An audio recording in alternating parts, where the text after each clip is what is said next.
الفلوس دي كانت في الدرج، وانت مفيش حد غيرك بيخش الاوضه ينضف فيها، وانتوا الثلاثه دلوقتي سالتهم هما الاثنين الفلوس دي ناقصه، وناقصه فلوس كتير قوي، وهما الاثنين قالوا ما خدوش حاجه، وبيجيبوا اللوم عليكي. يعني قصد حضرتك يا استاذ اسامه؟ ما انا عايز افهم، انتوا الثلاثه دلوقتي قدامي، انا عايز افهم.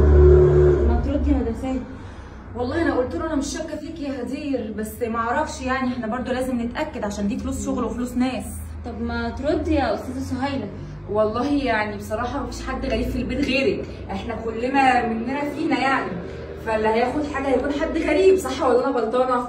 وبعدين عايزه اقول لك على حاجه كده معلش يعني صغيره، انا كنت بسكت الاول بس دلوقتي بقى انا مش هسكت طالما انت بتشككي كده فينا.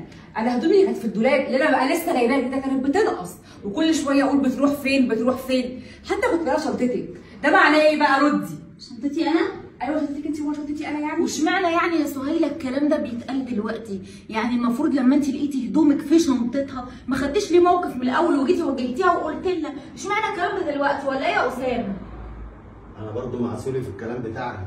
هو انت يعني الحاجه لازم الفلوس بتاعتي تنقص عشان تقولي ان في حاجات بتنقص في البيت؟ انا قلت بقى يا اسامه دي بنت غلبانه بلاش اجي عليها يعني، بس بصراحه كده هي زودتها قوي، هدومه مش مهم لكن فلوس كمان دي حاجه لا تعقل يعني. انت شفتي يا هدير حاجه من هدومها فعلا او خدتيها قبل كده؟ ما حصلش يا مدام سامي، حضرتك عارفه كويس انا بعمل ايه. واي حاجه بتنقص او بلاقيها باجي اديها لحضرتك او بديها للاستاذ اسامه. والله حصلت معايا قبل كده، كان الخاتم بتاعي واقع الذهب وجت اديتهولي، خاتم ذهب مش هدوم. عامه انا عارفه مين اللي خد الفلوس. مين اللي خد الفلوس؟